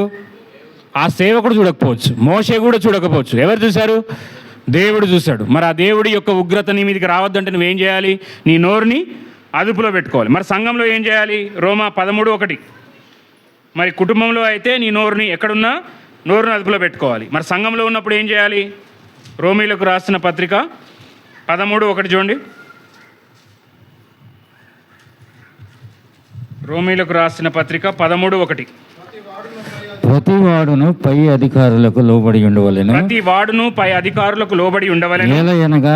ఏలయనగా దేవుని వలన కలిగినది తప్ప, దేవుని వలన కలిగినది తప్ప మరి ఏ అధికారమును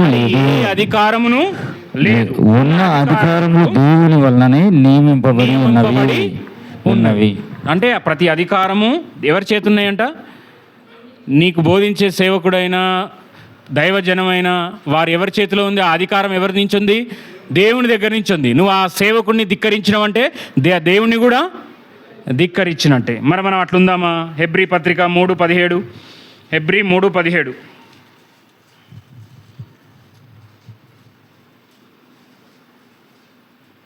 13:17. 3 కాదండి, 13:17. ఇది అండర్లైన్ చేసుకోవాలి అందరూ. 13:17. మీ పైన నాయకులుగా ఉన్నవారు లెక్క ఒప్పజెప్పవలసిన వారి వలె మీ ఆత్మలను కాయుచున్నారు. వారు దుఃఖముతో ఆ పని చేసిన ఎడల మీకు నిష్ప్రయోజనము గనుక దుఃఖముతో కాక ఆనందముతో చేయునట్లు వారి మాట విని వారికి లోబడి యుండుడి. ఏమనాలి? ఎవరికి వినాలంట? మీ పైన నాయకులు ఎలా ఉన్నారంట? లెక్క అప్పగించబడిన వారి వలె ఉన్నారంట. మరి లెక్కపత్రం కాదు. నీ ఆత్మ గురించి ఎవరు అడుగుతారు లెక్క? ఆ సేవకుడికి లెక్క అడుగుతాడా? అడగడా? మరి వారికి ఏం చేయాలంట? ఆ పని మీ ఎడల దుఃఖంతో ఆ పని చేస్తే మీకు నిష్ప్రయోజనం అంట. కాబట్టి ఆనందంతో వారు ఆ పని చేయనట్లు వారి మాట విని వారికి లోబడి. నేను దేవుని మాటే వింటా, దేవుని వాక్యమే వింటా అంటే, దేవుణ్ణి ప్రేమించేవాడు దేవుని మందిరాన్ని ప్రేమిస్తాడు, సేవకుడిని ప్రేమిస్తాడు. దేవుణ్ణి గౌరవించేవాడు దేవుని మందిరాన్ని సేవిస్తాడు, దేవుని యొక్క సేవలో కూడా పాలుపంపులు పొందుతాడు. మరి దేవుని భయం లేని వారు నేను దేవుని సేవకుడిని రెస్పెక్ట్ చేయలేను, కానీ దేవుడు అంటే గౌరవము అంటే అబద్ధం మాట. ఎందుకు? నువ్వు దేవుని ప్రేమించే వ్యక్తివి అయితే సేవకుని కూడా గౌరవిస్తావు. ఆయన మాటకి ఏమనుందిడా? ఆ మాట విని వారికి లోబడి ఉండండి. మరి లోబడే మనస్సు మనకుందా? తిరగబడే స్వభావం ఉందా? విమర్శించే మనస్తత్వం మనందరికీ కామన్గా ఉంటుంది. నెగిటివ్ను ప్రచారం చేసే. అందుకే ఉంది కదా ఒక మాట, ఎకో సిస్టమ్ అంటే తెలుసు కదా. మనకి ఎప్పుడైనా కొత్త ఇల్లు చూసుకున్నాం అనుకోండి, అన్నీ ఇంట్లో సామాన్లు ఏముండవు. లేదంటే ఏదైనా కొండ గుహల్లోకి పోయామనుకోండి, ఎకో అంటే ఏంటి? మనం ఏదంటే అది వస్తుంది. మనం దేవునికి స్తోత్రం అన్నాం అనుకో, అందులో నుంచి ఏమొస్తుంది చెప్పాలి. నువ్వు ఏదంటే అది రిపీట్ అవుతుంది. రీసౌండే కదా, ఎక్కువ అంటే రీసౌండే అమ్మా. ఇప్పుడు ఖాళీ ప్లేస్లో అంటే నువ్వు దేవుడు నిన్ను దీవించును గాక అంటే అందులో నుంచి ఏమొస్తుంది వాయిస్? దేవుడు నిన్ను దీవించును గాక అని వస్తుందా? రాదా? నువ్వు ఏమంటావో అది రిటర్న్ ఏమొస్తుంది? వస్తుందా రాదా? నేను చెప్పేది ఏమన్నా డిఫికల్టీ ఉందా? మరి రాదంటారు ఈడ. మనం ఏదంటే అది వస్తుంది. ఓయి నువ్వు మూర్ఖుడా అంటే అందులో అక్కడి నుంచి ఏమొస్తుంది? నువ్వు దీవించబడ్డావు అని అంటే నేను నిన్ను ప్రేమిస్తున్నాను క్రీస్తు ప్రేమతో అంటే అక్కడి నుంచి ఏమొస్తుంది? చెప్పాలి. నువ్వేం విత్తుతావో అదే వస్తుంది. నువ్వు ఏ కొలతతో కొలుస్తావో ఆ కొలతతోటే వస్తుంది. మరి నువ్వు సేవకుడిని ప్రేమించి సేవకుడిని గౌరవిస్తే గిన్నెలు చన్నీళ్ళు ఇస్తే ప్రతిఫలము పొందుకోలేవు అంటే పొందుకోకుండా ఉండవు అని ఉంది. అంటే గిన్నెడు చన్నీళ్ళు ఇస్తే నువ్వు ఆ సేవకుడిని గౌరవించి ఆయన మాట విని ఆయనకు భయపడి ఆయనకు వ్యతిరేకంగా మాట్లాడకుండా నువ్వు ఉన్నావనుకో, నువ్వు నోటిని అదుపు చేసుకున్నావు అనుకో, ఎవరు చూస్తారు? పైనుంచి దేవుడు చూస్తాడు. దేవుడు చూసి నీకు రావాల్సిన దీవెనలు ఇస్తాడు. మరి మనం సేవకులను విమర్శించి శాపాలు తెచ్చుకుందామా? లేకపోతే సేవకుడి గురించి ప్రార్థించి మన నోటిని మన హృదయాన్ని అదుపులో పెట్టుకొని దేవుని దీవెనలు పొందుకుందామా? అది ఎవరి చేతిలో ఉంది? ఉందా? మన చేతులు ఉందా? చెప్పాలి. మన చేతులు ఉందా లేదా? ఉంది. జీవము మరణము రెండు నీ ముందు పెడుతున్నాను, ఏది కావాలనో కోరుకో అన్నాడు. మరి మనం ఏం కోరుకుందాం? మిరియాములాగా అసూయపడి కుష్టును పొందుకుందామా? లేకపోతే మోషేలాగా శత్రువును ప్రేమించమన్నాడని చెప్పి అక్కకు వ్యతిరేకంగా మాట్లాడినా అక్క కోసం ప్రార్థన చేసి క్రీస్తు ప్రేమను చూపించిన సాత్వికత్వమైన మోషే యొక్క క్యారెక్టర్ పొందుకుందామా? ఏం చేద్దాం అనుకుంటున్నారు మీరు? ప్రభు బల్లలో పాల్పం పొందుకునే మనము ఇక్కడ మిరియాము అహరోన్లు ఉన్నారు, మోషే కూడా ఉన్నాడు. మోషే క్యారెక్టర్ ఏంది? శత్రువుల్ని కూడా ప్రేమించే మనస్సు. తనకు వ్యతిరేకంగా, దేవునికి వ్యతిరేకంగా కూడా కాదు, తనకు వ్యతిరేకంగా అన్న ఏం చేశాడు? వారిని దేవుడికి అప్పగించి ఆమెను బాగు చేయి, దయచేసి ఈమెను బాగు చేయుము అన్నాడు. తన అక్క యొక్క స్థితిని బాగు చేయము అన్నాడు. మరి అహరోను వీళ్ళు ఏం చేశారు? మోషే కోసం ప్రార్థన చేశారా? కుషు దేశపు స్త్రీను వివాహం చేసుకున్నాడు, ఆయనకు తోడుగా ఉండు, ఆమె మీకాల్లాగా ఆయనకు ఆటంకంగానో ఉరిగానో మారకుండా కొంచెం ఆమెకు సపోర్ట్ చేసేలాగా ఉండని ప్రార్థన చేశారా వాళ్ళు? మరి ఏం చేయాలి? ఒక ఆత్మీయులు ఏదన్నా చెడు సమాచారం తెలిసినప్పుడు ఇంతకుముందే విన్నాం, ఆపత్కాలంలో నాకు మొరపెట్టుము, నేను నిన్ను విడిపించేదను, నీవు నన్ను మహిమపరచెదవు.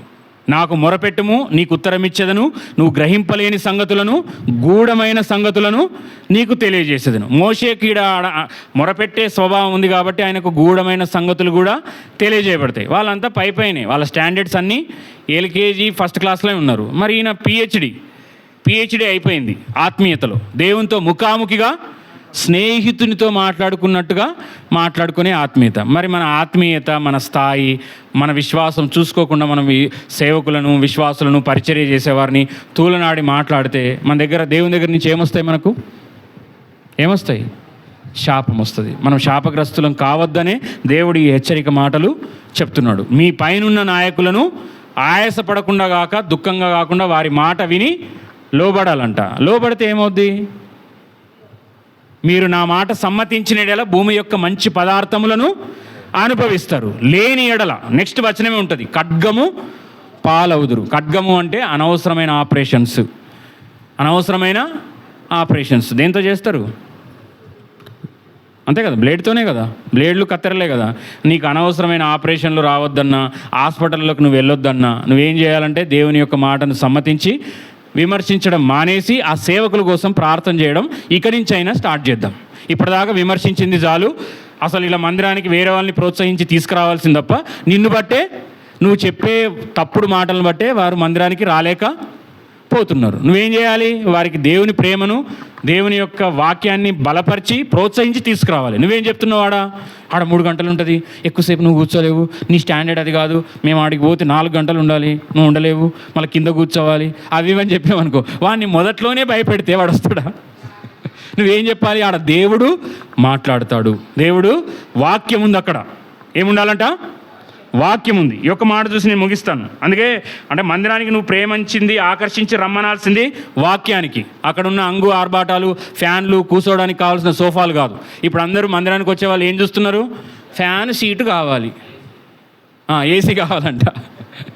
నీకు ఈడ ఏసీ ఉంటుంది, నువ్వు వాక్యము విని నీ మనస్సు మార్చుకోలేవు అనుకో, నువ్వు తిన్నగా ఎక్కడికి వెళ్తావు? ఎప్పుడూ వేడిగా ఉండే ప్లేస్కి వెళ్తావు. అదేంటో మీకు తెలుసు. అక్కడ ఆ వేడికి పళ్ళు కూడా కొరుకుతావంట, పురుగు చావదు. మరి ఇక్కడ ఇబ్బంది అయిందనుకో, మనం ఇరుకు ద్వారంగా ప్రవేశించామనుకో, ఇక్కడ ఇబ్బందే ఉంటుంది, షంటింగే ఉంటుంది. సేవకులకు రెస్పెక్ట్ ఇవ్వమనే చెప్తాం, క్రమాన్ని పాటించమని చెప్తాం. కానీ ఇలా పాటిస్తే ఏమవుద్ది? మన విశాల మార్గంలో వెళ్ళాం, ఇరుకు మార్గంగా పోరాడుతున్నాం. చూడండి, ఆమోసు గ్రంథము. మందిరానికి ఇక్కడ వస్తే దేవుడు మాట్లాడతాడు, దేవుని సన్నిధి ఇక్కడ ఉంటుందని మీరు ప్రేమతో పిలవాలి వాళ్ళని. ఆమోసు గ్రంథం తీయండి. ఆమోసు గ్రంథము 8వ అధ్యాయం 11వ వచనం. ఈ ఒక్క వచనం చదువుకొని మనం ప్రార్థనలోకి వెళ్దాం. ఆమోసు గ్రంథము 8వ అధ్యాయము 11వ వచనం.